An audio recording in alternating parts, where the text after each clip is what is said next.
Dans le précédent épisode, je voulais expliquer comment est-ce que quelqu'un, ici et maintenant, peut venir à la foi embarquer dans cette vieille tradition. Alors que nous sommes dans l'ère de la raison, ou c'est ce que nous aimerions croire.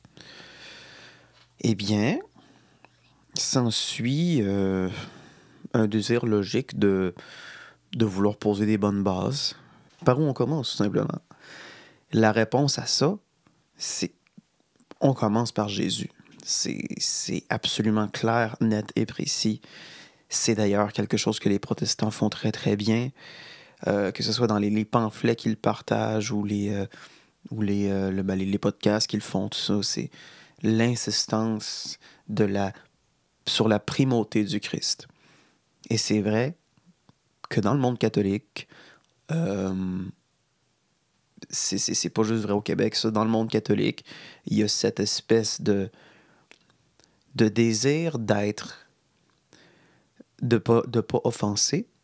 Il y a ce désir de rester très accueillant pour tous.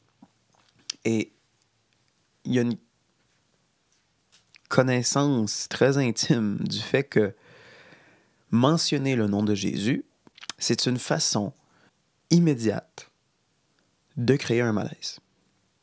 Et c'est vrai.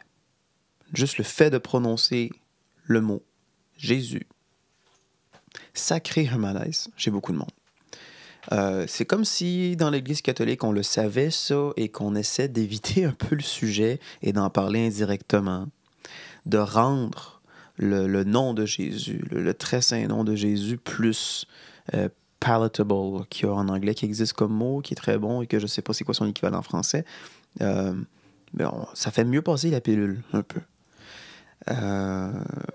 Et justement, ça marche pas. Les tentatives de le rendre cool, de le rendre plus accessible, voilà, c'est un bon mot ça. Les tentatives de rendre Jésus plus accessible l'ont juste dilué. Ont juste dilué son évangile. Et je sais pas si vous êtes comme moi j'ai toujours l'impression que parler de Jésus, ça revient... Il y a 3 résultats possibles. Soit, comme j'ai dit, le malaise, une espèce de sentiment très cringe que, dans le fond, qui est associé, je pense, au fait que collectivement, on pense au petit Jésus. Là, il est très domestiqué, il est très accessibilisé, et du coup, toute sa puissance évocatrice et toute sa puissance salvatrice elle est un petit peu mise de côté, et donc aussi sa puissance, tout l'aspect de Jésus qui peut choquer, qui peut vraiment, là, qui a un bien, qui a un mal, qui a une vérité, qui a un mensonge, qui a vraiment cette espèce d'assurance-là est troublante et elle dérange. Et oui, ça fait en sorte qu'il y a des gens qui partent. Des gens qui auraient peut-être pu ne pas partir s'ils s'étaient mieux fait expliquer d'une manière qui leur correspond plus.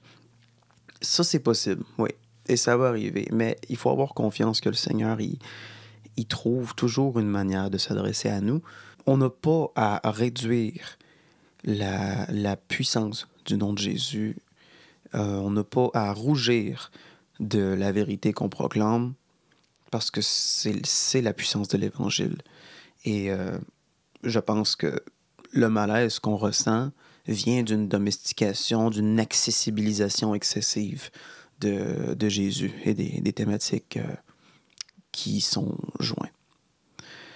Donc, première possibilité, c'est le malaise, la gêne. Et deuxième possibilité, c'est tout simplement, disons que Jésus est considéré comme... Pour beaucoup de personnes, il est considéré comme une sorte de gourou spirituel, incompris, révolutionnaire, un petit peu anarchiste sur les bords et qui s'est fait clouer par le méchant establishment. Et tout ça, ce n'est qu'une toute petite partie de la vérité. Et encore une fois, c'est une domestication de Jésus. On se l'approprie et on fait un petit peu de lui ce qu'on veut.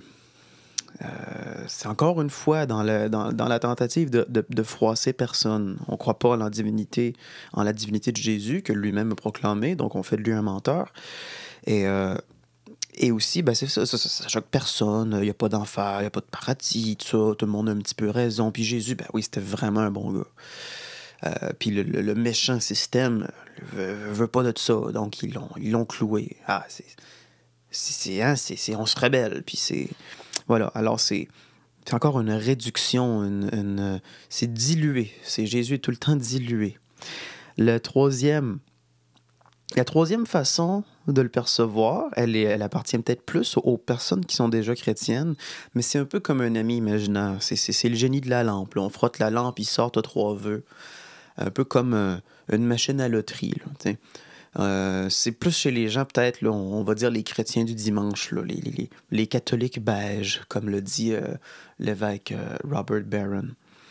Eh bien, chez ces catholiques beiges, justement, on peut avoir la tendance de domestiquer Jésus, encore une fois, comme en faisant une sorte de génie de la lampe, hein, une sorte de machine à loterie, comme je dis, là, une machine à bonbons. C'est qu'on le traite, voilà, comme un ami imaginaire, comme quelqu'un qui va acquiescer à nos demandes, comme... Parce que c'est vrai que Jésus est un refuge quand on va pas bien, c'est vrai que Jésus va apparemment exaucer des prières qu'on lui fait, ça, et qui va opérer des miracles dans notre vie. Ça, c'est tout à fait, absolument vrai et sain.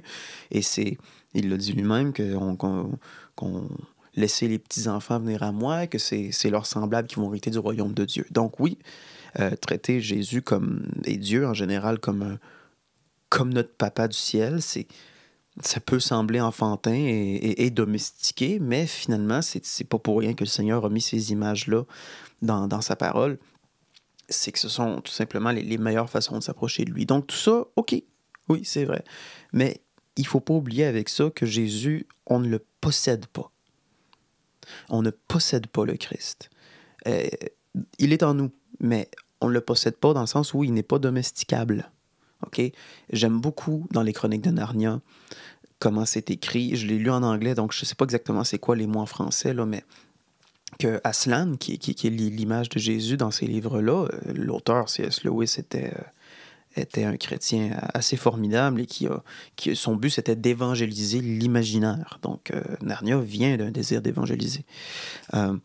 Et Aslan, du coup, le lion créateur du monde dans cette série de fiction-là, il est dit de lui que voilà, c'est un lion, il n'est pas domptable. Voilà, il n'est pas domptable, il n'est pas dompté, il n'est pas inoffensif, il est très dangereux, mais il est bon. Il est bon. C'est Aslan. Voilà. Donc, c'est une très bonne façon de parler de comment Jésus n'est pas... Oui, il est bon. Oui, on s'approche de lui en petit enfant confiant dans les bras de son papa, là. Oui, c'est vrai tout ça, mais il n'est pas domptable. Ce n'est pas notre possession. Ce n'est pas à nous de lui dire quoi faire. Ce n'est pas un ami imaginaire qui va acquiescer à toutes nos demandes. C'est lui qui va nous challenger, qui va nous faire avancer. Et souvent, ça va être à travers les eaux. Souvent, ça va être à travers les souffrances. Souvent, ça va être à travers l'inconfort. Et toujours, ça va être dans l'inconnu. Comme l'appel d'Abraham, l'appel de la foi. Dieu dit à Abraham dans la Genèse, « Quitte ton père et ta mère, quitte ta zone de confort et va dans ce pays hostile-là que je vais te donner. Aie confiance que je vais te le donner. » Ça, c'est l'appel de la foi. Jésus nous fait grandir comme ça, en nous faisant passer à travers les eaux. D'où l'image tout à fait saisissante du baptême, on plonge dans l'eau, on ressurgit avec lui. On le suit dans sa mort et dans sa résurrection. Donc, suivre Jésus, ce n'est pas une balade joyeuse à travers la vie, accompagnée d'un ami imaginaire.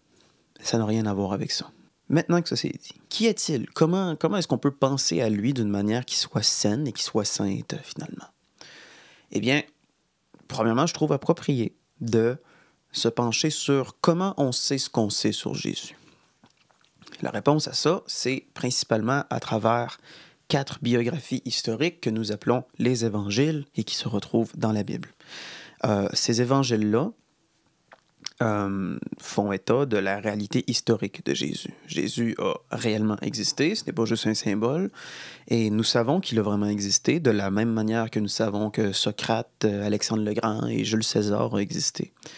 C'est-à-dire des biographies historiques antiques ont été écrites sur ces personnages, que ce soit par des témoins oculaires ou par des compilations de témoignages oculaires. Et c'est de cette même façon-là que nous savons, que nous connaissons la réalité historique de Jésus. Les évangiles ont été composés à partir de témoignages oculaires. Et donc, ce sont des biographies historiques, ce sont des biographies antiques, et qui ont la même valeur pour attester de l'historicité du Christ que, comme j'ai dit, que la même façon que le livre Les 12 Césars qui parle de Caligula, etc. Nous savons que ces personnes-là existent. Socrate, c'est pareil.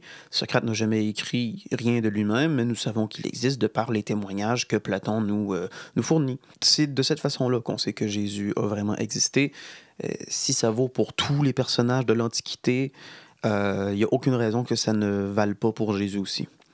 Donc, de cette logique-là, nous savons que Jésus, il est proclamé dans l'Évangile et dans le catéchisme et dans la tradition catholique, que Jésus est 100% humain et 100% Dieu. Jésus n'est pas 50% homme, 50% Dieu, comme pourrait l'être Hercule ou tout autre personnage de la mythologie, même s'il y a des similitudes dans la mythologie, et ça, on va revenir un jour. Jésus est pleinement homme et pleinement Dieu. Pleinement homme, ça veut dire qu'il est 100% humain et qu'il a donc été dans le temps et dans l'espace, précisément au Moyen-Orient au 1er siècle, en gros. En Israël au 1er siècle. Donc, complètement limité par le temps et l'espace comme nous le sommes nous aussi. Jésus est aussi donc 100% Dieu. Et ça fait partie évidemment du mystère de l'incarnation, qui est le centre de notre vie. C'est justement cette... c'est difficile à imaginer et à proprement saisir les implications du fait que Jésus est absolument 100% un homme et absolument 100% Dieu, le Fils, la deuxième personne de la Trinité. Et déjà que le mystère de la Trinité, il est immense parce qu'il y a 3 personnes et un seul Dieu, le Père, le Fils, le Saint-Esprit. Le Père n'est pas le Fils, le Père n'est pas le Saint-Esprit n'est pas le Père, le Saint-Esprit n'est pas le Fils n'est pas le Père, le Fils n'est pas le Saint-Esprit, mais les 3 sont absolument Dieu et sont un. Alors, déjà ça, c'est un mystère assez gros, qu'on va bien sûr revenir dessus, mais le mystère de l'incarnation, il est tout aussi grand. Jésus est 100% homme et 100% Dieu. 100% Dieu, donc, pas du tout limité par le temps et l'espace. Il était là avant le temps et l'espace. Donc, la raison pour laquelle je fais cet épisode-là, justement, c'est parce que c'est difficile de bien s'imaginer Jésus sans le domestiquer. Et évidemment, toute tentative de mettre des mots derrière ces mystères-là réduit évidemment la pleine puissance de qui il est. Et chaque façon de l'imager, finalement, il faut savoir que c'est limité et qu'il ne faut pas tomber en amour avec la façon dont on perçoit, dont on ressent, dont on se conceptualise Dieu et Jésus, parce que ça peut changer, ça. C'est très dangereux de rester figé dans comment on voit Jésus, parce qu'il dépasse toutes les définitions et toutes les conceptualisations qu'on peut se faire, évidemment. Il nous dépasse tous et il n'est pas domptable. Et parfois oui, c'est bien de rafraîchir un petit peu notre imaginaire là-dedans. En tant que chrétien, c'est primordial, notre relation avec Jésus, et c'est normal aussi d'éprouver des difficultés à bien se l'imaginer. Et donc, je veux vous partager comment moi je l'imagine, et je suis d'abord et avant tout quelqu'un qui est passionné de la Bible, et on va s'aider par l'Écriture, voir qu'est-ce qui est dit de Jésus et comment ça peut nous aider à conceptualiser cette humanité, cette divinité ensemble. Nous allons donc commencer par l'Évangile de Jean.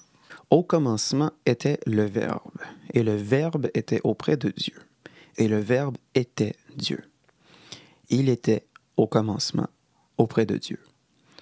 Tout fut par lui, et sans lui, rien ne fut. Ce qui fut en lui était la vie, et la vie était la lumière des hommes. Et la lumière luit dans les ténèbres, et les ténèbres ne l'ont pas saisi. Donc, au commencement était le Verbe. Jésus est le Verbe de Dieu.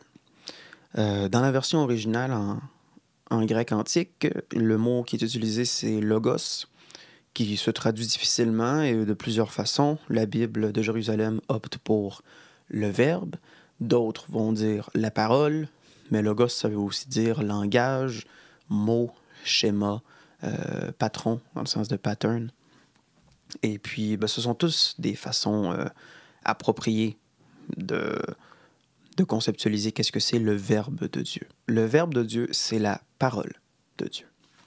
C'est Dieu parle pour créer le monde. Hein. On va aller voir dans le livre de la Genèse, chapitre 1. Au commencement, Dieu créa le ciel et la terre. Le récit de la création, vous l'avez probablement déjà lu, et on va le survoler rapidement. Dieu dit que la lumière soit, et la lumière fut.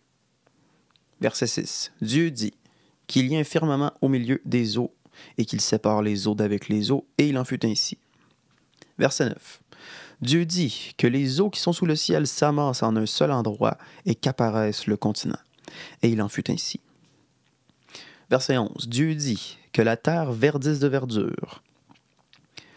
Et il en fut ainsi.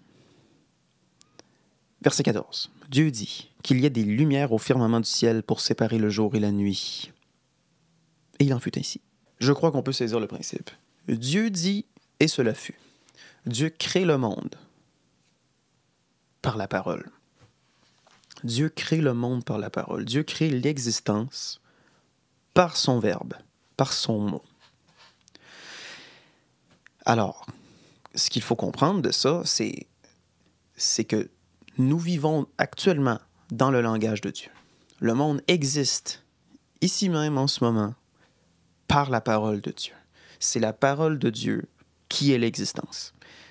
Dieu parle et ça donne ça. C'est comme ça que Dieu parle. Vous voulez savoir c'est quoi le langage de Dieu? Ben voilà, c'est ça. C'est comme ça qu'il parle. C'est ça que ça donne quand il parle. Nous vivons, nous promenons, nous pensons, nous mangeons dans son langage. Toute l'existence est son langage. Et ça, on peut se perdre dans cette pensée-là très longtemps, là, parce que c'est génial. C'est absolument... c'est divin, hein? Mais voilà... Nous sommes présentement dans le langage de Dieu. Quand Dieu parle, c'est ça que ça donne. Ça donne l'existence et nous sommes dedans. Et c'est une grande grâce. Donc voilà, la parole de Dieu est créatrice du monde. Sa parole est le pont entre l'inexistence et l'existence. C'est le médiateur entre les deux. Sa parole est le médiateur entre... Jordan Peterson, dans son livre 12 règles pour une vie qui est ici, va en parler de tout ça beaucoup. Il va beaucoup associer le verbe créateur avec la médiation entre le chaos et l'ordre. Voilà, la fine ligne dans le yin-yang, là, dans le symbole du yin et du yang. Dans l'évangile de Jean, chapitre 1, nous voyons que Jésus est le Verbe et qu'il est à la fois Dieu et qu'il est à la fois auprès de Dieu, qu'il était au commencement et que tout fut par lui. Et on voit comment est-ce que tout fut par lui. Dans le livre de la Genèse, on lit que Dieu crée le monde avec la parole. Donc tout ce qui existe provient de ce verbe-là. Donc tout fut par le verbe. Donc par la parole de Dieu, tout est mené à l'existence. On le voit évidemment dans la Genèse avec le récit de la création. Un autre passage qui peut nous aider à conceptualiser tout ça se trouve dans le livre de l'Exode au chapitre 3. Moïse faisait paître le petit bétail de Jéthro, son beau-père, prêtre de Madian. Il l'emmena par-delà le désert et parvint à la montagne de Dieu, l'Horeb. L'ange de Yahvé lui apparut dans une flamme de feu, du milieu d'un buisson. Moïse regarda. Le buisson était embrasé, mais le buisson ne se consumait pas. Déjà, c'est beau parce que ça a une puissance et une majesté, ça l'évoque une image là, absolument grandiose de Dieu. Mais aussi, c'est un feu, donc c'est dangereux, c'est fort, c'est puissant, mais c'est pas violent. Il consomme pas. Pour une petite mise en contexte, le livre de l'Exode raconte l'histoire de la libération d'Israël qui était esclavagier en Égypte. Et Dieu envoie donc Moïse pour libérer son peuple. Dieu donne sa mission à Moïse. Et Moïse, d'une manière qui est tout à fait compréhensible, est comme moi ça, je vais faire ça. OK. Fait que je m'en vais les voir, puis je leur dis quoi? Comment? Alors, Moïse dit à Dieu, voici, je vais trouver les Israélites et je leur dis, le Dieu de vos pères m'a envoyé vers vous. Mais s'ils me disent, quel est son nom? Que leur dirai-je? Dieu dit à Moïse, et là, ça c'est très important. Je suis celui qui est. Et il dit, voici ce que tu diras aux Israélites. Je suis m'a envoyé vers vous. Je répète ça, là. Voici, Dieu dit, voici ce que tu vas dire aux Israélites. Moïse, dis ça aux Israélites. Je suis, et c'est mis entre guillemets, hein, je suis m'a envoyé vers vous.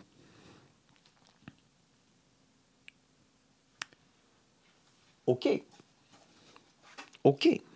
Nous tenons encore quelque chose de très intéressant. Et pour moi, la façon que moi je vois ça, c'est l'indice sur c'est quoi le verbe en question. C'est le verbe être. Et en fait, c'est plus que le verbe être, parce que le verbe être est un verbe, alors que Jésus est le verbe tout court. Fait que ça précède, pas que ça précède l'être, mais c'est comme son essence là, de l'être. Mais voilà, ça s'approche du verbe être, en gros. Donc, nous lisons dans l'Évangile de Jean que Jésus est le Verbe de Dieu et que tout existe par lui. Nous lisons dans le livre de la Genèse que c'est comme ça que Dieu crée le monde. Donc, ça confirme ce que dit l'Évangile de Jean. Et nous lisons dans l'Exode que Dieu s'appelle « Je suis ». Tous ces indices culminent vers une conclusion, c'est que Jésus est être. Jésus est l'existence même. Et il n'est pas que l'existence même, ce n'est pas juste une métaphore pour la vie ou quelque chose de plate et docile comme ça. Non, c'est une conclusion qui déborde d'une sainteté et qui déborde d'un mystère incompréhensible et à la fois profond et qui a du sens et qui nourrit. Jésus est l'existence même. Donc Jésus est le logos, est le schéma qui sous-tend toute l'existence. On va lire encore un passage. Cette fois-ci, ça nous vient de l'Épître de Paul aux Colossiens, chapitre 1, verset 15. Dans la Bible de Jérusalem, la sous-section s'appelle « La primauté du Christ » et c'est comme ça que je vais appeler l'épisode. Il, en parlant du Christ, il est l'image du Dieu invisible, premier-né de toute créature, car c'est en lui qu'ont été créées toutes choses, dans les cieux et sur la terre, les visibles et les invisibles. Trône, seigneurie, principauté, puissance, tout a été créé par lui et pour lui. Il est avant toute chose et tout subsiste en lui. Et il est aussi la tête du corps, c'est-à-dire de l'Église. Il est le principe, premier-né d'entre les morts. Il fallait qu'il obtînt en tout la primauté. Car Dieu s'est plu à faire habiter en lui toute la plénitude, et par lui à réconcilier tous les êtres pour lui, aussi bien sur la terre que dans les cieux, en faisant la paix par le sang de sa croix. Non seulement ce passage est absolument magnifique, mais aussi c'est pour moi, il confirme tout ce qu'on vient de dire. Ce n'est pas une vision New Age et panthéiste de Jésus, c'est tout simplement ce que nous dit les Écritures, ce que nous dit la tradition de l'Église sur Jésus, éclairé par l'Esprit Saint. Donc, tout en vérité, Jésus est l'essence de l'existence même. Jésus est le Verbe de Dieu. C'est en ce sens-là qu'il est 100% Dieu, c'est que ce Verbe-là, ce schéma-là, qui sous-tend toute l'existence, s'est incarné, est devenu un humain. Et même dire que c'est devenu un humain, ça, c'est pas tout à fait correct, mais il s'est approprié l'humanité. le schéma qui sous-tend toute l'existence, le langage dans lequel nous vivons présentement, est devenu quelqu'un. Et Jésus, dans son incarnation, répond à la question de si Dieu, donc ce langage-là, venait à vivre une vie humaine, à quoi elle ressemblerait? Eh bien, les évangiles nous donnent la réponse. Ça ouvre aussi des pensées très intéressantes parce que ça veut dire que, puisque tout existe par lui, sa vie résume à elle seule l'existence au complet. Dieu est venu vivre une vie d'humain et il est venu vivre toute l'expérience humaine. Donc, chaque chapitre de l'Évangile, chaque chapitre de la vie de Jésus, chaque événement de sa vie est salvateur. Chaque chapitre de sa vie est sanctifiant. Pas juste, évidemment, le paroxysme de sa vie qui est sa mort sur la croix. Ça, évidemment, c'est la partie la plus importante, mais c'est que Jésus représente la totalité de l'expérience, en gros, de l'expérience de l'existence. Ce n'est pas juste des histoires auxquelles il faut croire pour être sauvé. Ces histoires-là montrent comment l'existence fonctionne. Parce que, voilà, il est le Logos à travers lequel tout existe. Et il est venu vivre cette vie-là qui est un condensé de toute l'existence humaine. Et ça, d'ailleurs, Carl Gustav Jung, un psychanalyste, on va dire, hautement influent de la pensée des gens comme Jordan Peterson, ça, a beaucoup parlé de la puissance évocatrice de l'histoire de Jésus dans son propre langage. Donc, il parle des archétypes de l'inconscient collectif.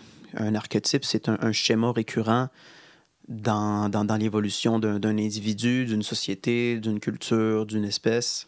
Et c'est comme un schéma récurrent qui se fait distiller à son essence. Et selon lui, voilà justement, l'histoire de Jésus est l'histoire des histoires, finalement. Et il a des très, très bonnes formulations. Dans la mesure où la vie du Christ est archétypique, et elle l'est à un haut degré, elle représente également la vie même de l'archétype. Mais comme ce dernier est le préconditionnement inconscient de toute vie humaine, à travers la vie révélée du Christ s'exprime, dans son sens profond, la vie secrète et inconsciente de chacun. Autrement dit, tout ce qui survient dans la vie du Christ se produit toujours et partout. En d'autres termes, on peut dire que, dans l'archétype chrétien, toute vie de ce genre est préfigurée et exprimée sans cesse et une fois pour toutes. En gros, moi, ce que j'en comprends, c'est ça. C'est un peu comme Jonathan Pajot aussi, qui est un autre intellectuel qui parle d'une manière très symbolique de Jésus et qui résonne beaucoup avec moi. Ça rejoint beaucoup sa pensée selon laquelle, justement, tous les événements de la vie du Christ ont en quelque sorte toujours lieu. C'est l'histoire de l'existence même qui est en jeu, puisqu'il est le Logos qui a fait toute l'existence. Donc voilà, c'est beaucoup plus que des histoires à laquelle croire qui se sont passées dans le passé. Tu y crois, ok, oui, c'est vrai, ça s'est passé, donc somehow, d'une manière ou d'une autre, je suis sauvé. Non, ça démontre comment l'existence fonctionne. Et voilà, Dieu, dans son immense amour, est venu vivre une vie humaine et il est venu vivre la totalité de l'expérience humaine, donc la souffrance, évidemment. Ça chante toute la manière d'aborder son sacrifice sur la croix. Qu'est-ce que ça veut dire? Qu'est-ce que ça implique? C'est comme si c'est pas juste « t'as été méchant, regarde ce que le gentil petit Jésus a fait pour toi, sois reconnaissant, puis agis bien. » Il y a de ça, là, mais c'est l'inévitabilité de la souffrance, c'est l'inévitabilité du péché, de la méchanceté humaine, tout ça qu'il est venu vivre et subir. Dieu est venu sanctifier de sa présence, même sa présence physique, historique, tous les événements possibles et imaginables. Et il est venu vivre l'histoire des extrêmes. Il est l'extrême pur, l'extrême innocent, aussi innocent qu'un petit bébé, là. Et il est venu vivre la pire histoire du monde, finalement, et à la fois la plus belle. Parce que, finalement, qu'est-ce qui s'est passé dans la vie de Jésus? c'est la pire chose qu'on peut imaginer pour quelqu'un. C'est quelqu'un de complètement et absolument innocent et bon, se fait trahir par les gens qu'il aime, trahir par son propre peuple et exécuté par la torture d'une des morts les plus terribles au monde entre les mains des ennemis politiques de son peuple. C'est la pire histoire. Alors qu'il avait absolument rien fait de mal, c'est une histoire des extrêmes. C'est la pire chose qui puisse arriver par définition. Il est venu la vivre. En ce sens, il a vécu tout ce qu'il y a à vivre de l'humanité. Il est venu sanctifier toute l'expérience humaine de sa présence. Fait que peu importe ce qu'on a fait dans la vie, peu importe à quel point on est loin de lui, là. L'Écriture le dit, maudit qui est pendu au bois. Ça doit être dans les Nombres lévitiques, quelque chose comme ça. Peu importe où est-ce qu'on est dans notre chemin spirituel, peu importe à quel point on est loin de Dieu, Dieu lui-même est venu le vivre, cette distance-là, par rapport à lui-même. Donc, il est venu vivre la totalité de l'expérience. Il s'est fait proche de nous dans l'expérience vraiment vécue d'une vie humaine. Et ça, c'est probablement c'est le plus grand cadeau qu'il aurait jamais pu faire, évidemment. Donc voilà, là, je ne vais pas prétendre faire un topo complet sur Jésus, là, parce que ça serait impossible. Là, j'essaye juste de donner des indices sur une façon de comment penser à Jésus. Et j'ai juste espoir que ça fasse peut-être... Ça rend peut-être service à des gens, que si vous êtes quelqu'un qui ne croyait pas et qui trouvait ça loufoque un petit peu, ça fait un petit peu Père Noël pour adultes, là, comme je dis. Ben, j'espère que cette vision-là des choses va venir un petit peu amener une certaine forme de maturité, là, comme si j'étais, en tout cas, peu importe, là, va amener une certaine forme de maturité dans la spiritualité chrétienne. Que c'est pas juste des histoires à laquelle croire, ce sont des histoires qui nous montrent comment le monde fonctionne, finalement. Et si vous êtes quelqu'un qui croyait en Jésus et qui avait un petit peu domestiqué votre imaginaire par rapport à lui, ben, vous avez un petit peu domestiqué Jésus par votre imaginaire, par vos conceptualisations, ben, j'espère encore une fois que ça va avoir peut-être relancé une espèce d'élan de révérence et de mystique et de cette espèce d'aspect-là, là, de sainteté toute trop énorme puis presque épeurante pour nous, là. Parce que les gens dans la Bible, quand ils ont une révélation divine ou quand ils voient un ange, quelque chose comme ça, c'est pas doux, là, avec des petits arcs-en-ciel, là. Ils ont tous très, très peur. Ils sont tous remplis de terreur. Il faut que l'ange dise « N'aie pas peur, ça va. Je sais que j'ai 6 ailes puis des yeux partout, mais ça va très bien, inquiète-toi pas. » Récupérer le sens que les histoires bibliques nous dépassent, que la sainteté de Dieu nous dépasse. C'est pas gentil calinours tout le temps. Dieu est infiniment bon, mais il est infiniment plus complexe et plus simple à la fois. Et il est... Voilà, Dieu est le langage qui a créé le monde. Et Dieu a dit le langage qui a créé le monde. Et ce langage-là s'est incarné. C'est quelque chose de beaucoup plus mystique, de beaucoup plus profond et de beaucoup plus mystérieux, finalement. Donc, voilà, c'est de retourner au mystérieux qui nous dépasse, à la grande gloire qui nous dépasse, et aussi de montrer que c'est pas juste des histoires superstitieuses non plus, là. C'est une riche tradition spirituelle. C'est pour ça aussi d'ailleurs que je recommande tellement des livres comme 12 règles pour une vie de Jordan Peterson, parce que justement ça fait office de pont entre le monde de la raison et le monde de la religion, parce que Peterson, lui, voit Jésus et le Verbe, le Logos, donc comme le médiateur entre le chaos et l'ordre, et comme nous, notre propre langage et nos propres actions, finalement, nous sommes nous-mêmes à l'image de Dieu, qui nous a créés à son image. Nous sommes nous aussi des gens qui nous sommes nous aussi des êtres qui, par la parole et par nos actions, vont créer le futur, qui est donc encore inexistant, qui est dans les eaux, qui est encore dans le chaos, mais qui est un potentiel, qui est tout potentiel, et nous allons être des agents médiateurs entre le potentiel futur et l'actuelle réalité que ça va être le futur selon nos actions. Et donc nous sommes, nous aussi, ces médiateurs entre l'inexistence et l'existence. Et voilà, déjà ça rajoute une autre dimension à l'imitation du Christ, au fait qu'on est à l'image de Dieu, au fait qu'on est les membres du corps du Christ. Donc, Voilà, et Christ, qu'est-ce qu'il est par excellence? Ben, il est le verbe, le pattern qui informe l'existence, qui fait passer les choses de l'inexistence à l'existence. Et ce pattern-là est venu s'incarner. Et on va finir en se demandant tout simplement comment... C'est beau tout ça, et c'est beau l'intellectualisation, puis tout ça, mais comme j'ai dit au tout début, le plus important, c'est d'être un petit enfant dans ses bras.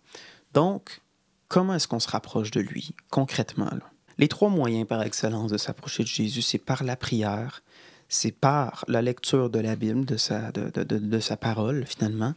Ah, le catéchisme. Le catéchisme. Le catéchisme de l'Église catholique, d'ailleurs, a des excellentes formulations. OK, on est dans le paragraphe 65. Le Christ, le Fils de Dieu fait homme, est la parole unique, parfaite et indépassable du Père. En lui, il dit tout. Il n'y aura pas d'autre parole que celle-là. Jésus est la parole unique. Donc, dans la Sainte Bible, il y a un seul mot finalement, et ce mot-là, c'est Jésus. Dans l'existence même, il y a un seul mot finalement, et ce mot-là, c'est Jésus. Il est la plénitude, tout habite en lui, tout est à lui, et tout est pour lui. Alors, comment on s'approche de lui? La prière, la lecture de sa parole, qui est la Bible, et la charité, l'aumône, qu'on pourrait appeler. Donc, c'est faire du bien autour de soi, là.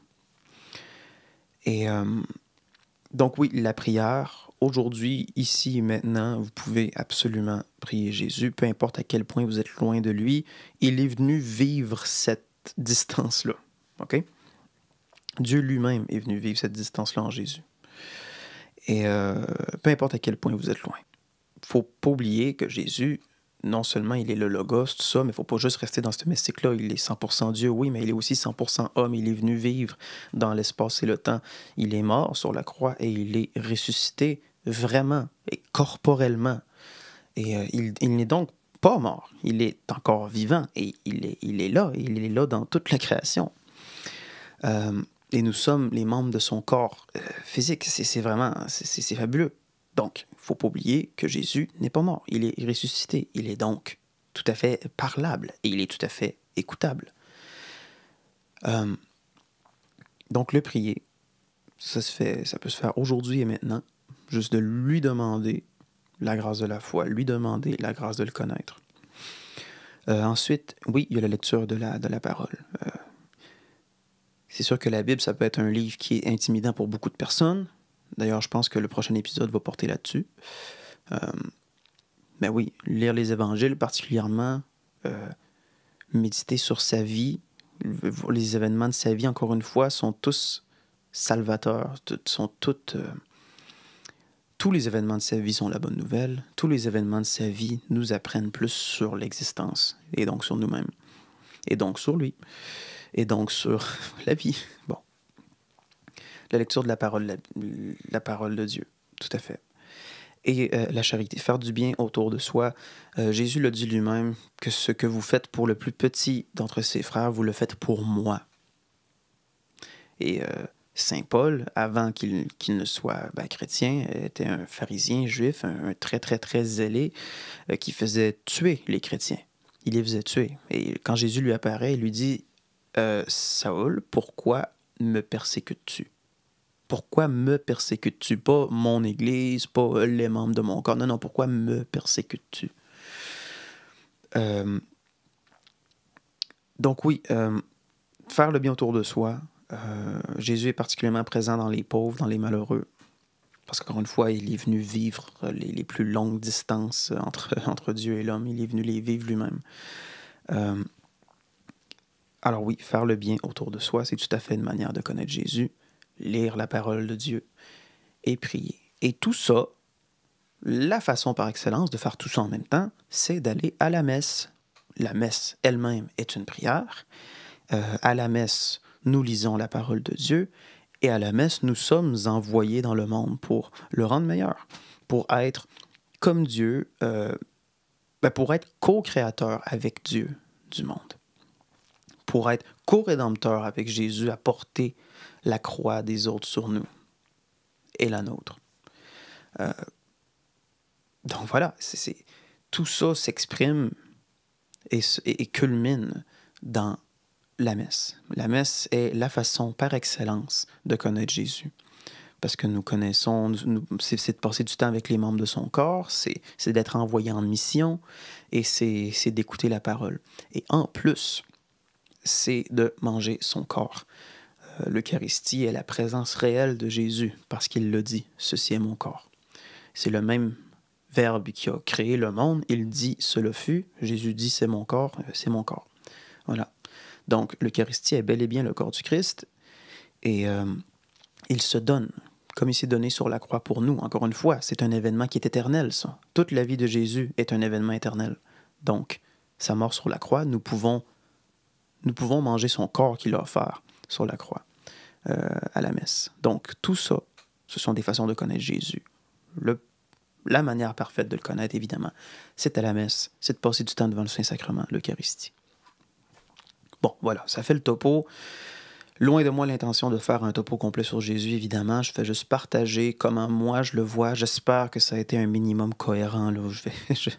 Je pense que je vais avoir beaucoup de montage à faire pour rapiécer ces morceaux-là ensemble d'une façon qui soit cohérente.